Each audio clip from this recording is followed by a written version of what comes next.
வாழ்க்கையில் தவறு செய்வது இயல்பு. அதை பெரிதுபடுத்தினால் உறவு இருக்காது, நிம்மதியும் இருக்காது, சண்டையும் சச்சரவும் தான் மிஞ்சும். தவறுகளை பெருந்தன்மையாக எடுத்துக்கொண்டால் வாழ்க்கையில் நம்மால் எதையும் சாதிக்க முடியும்.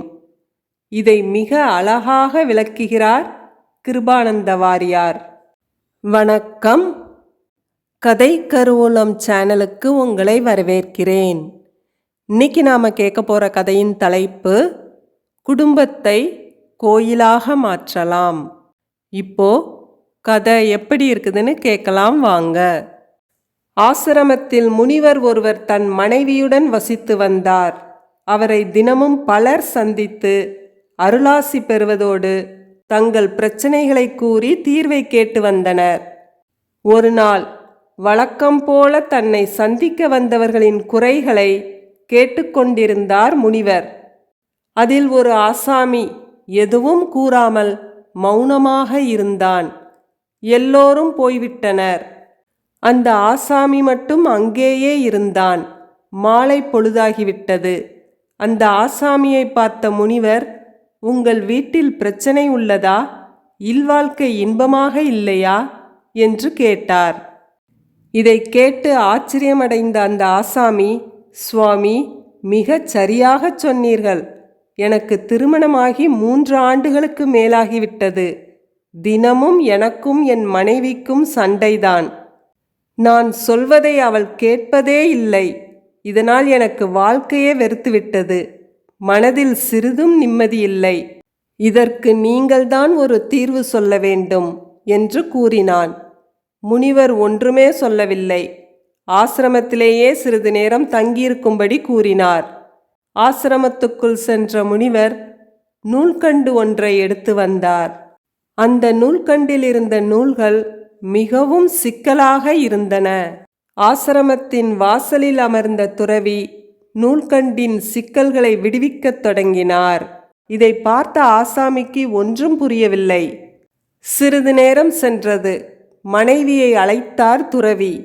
கண் தெரியவில்லை, விளக்கு கொண்டு வா என்று உத்தரவிட்டார். இதை கேட்ட ஆசாமிக்கு பயங்கர அதிர்ச்சி. ஏனெனில் சூரியன் இன்னும் மறையவில்லை, நல்ல வெளிச்சம் இருக்கிறது. அப்படி இருக்கும்போது விளக்கு கொண்டு வரச் சொல்கிறாரே என்று ஆச்சரியப்பட்டான். ஆனால் துறவியின் மனைவி சிறிதும் யோசிக்கவில்லை. ஒன்றுமே பேசாமல் விளக்கை அமைதியாக கொண்டு வந்து வைத்துவிட்டு சென்று விட்டாள். இதை பார்த்த ஆசாமிக்கு மேலும் ஆச்சரியம். இன்னும் கொஞ்ச நேரம் போனது. துறவியின் மனைவி வெளியே வந்தாள். அவள் கைகளில் 2 டம்ளர்களில் மோர் இருந்தது. துறவிக்கும் ஆசாமிக்கும் மோர் கொடுத்துவிட்டு சென்றாள். அதை குடித்தான் ஆசாமி. மோரில் உப்பு அதிகமாக இருந்தது. அதனால் மோரை அவனால் குடிக்க முடியவில்லை. மாறாக துறவி ஒன்றுமே சொல்லாமல் மோரை குடித்தார். குடித்த பின்னும் ஒன்றும் சொல்லவில்லை. இதற்கிடையில், மோரில் இன்னும் உப்பு போட வேண்டுமா என்று துறவியின் மனைவி கேட்டாள். வேண்டாம், நாங்கள் இருவரும் மோரை குடித்து விட்டோம் என்றார் துறவி. அடுத்த சில நிமிடங்களில், எனக்கு நீங்கள் ஒன்றும் சொல்லவில்லையே என்று கேட்டான் ஆசாமி. இப்போது என் மனைவிக்கு என்ன பதில் சொன்னேனோ அதுதான் உங்களுக்கு பதில். எந்த குடும்பத்தில் கணவனும் மனைவியும் ஒருவர் குற்றத்தை இன்னொருவர் பார்க்காமல் இருக்கிறார்களோ அந்த குடும்பம்தான் சிறந்த குடும்பம். அத்தகைய சிறந்த குடும்பமே கோயில் என்றார் துறவி. நம்மில் பலர் சண்டை ஆசாமி போல்தான் இருக்கிறோம். எல்லோரிடமும் தான் என்ற எண்ணம் அதிகமாக உள்ளது.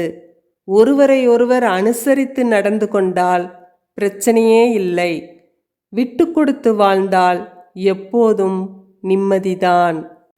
குற்றம் பார்க்கில் சுற்றம் இல்லை. ஒருவர் பொறை இருவர் நட்பு என்பன போன்ற பழமொழிகளை எப்போதும் நினைவில் வைத்திருக்க வேண்டும்.